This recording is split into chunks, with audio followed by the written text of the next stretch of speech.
அப்ப என்ன ஆத்தா என்ன ஒப்புக்குத்தானடி,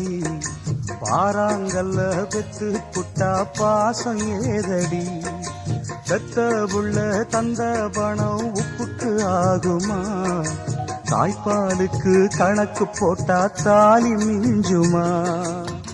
வாயக்கட்டி வளர்த்த புள்ள மல்லு கட்டி நிக்குதடி, வாங்கி தந்த காசுக்கெல்லாம் வட்டி கட்ட சொல்லுதடி, கோடு ஒண்ணு கிழிக்க வச்சு கும்மி அடிக்குது அம்மாடி, சம்சாரம் அது மின்சாரம், சம்சாரம் அது மின்சாரம்.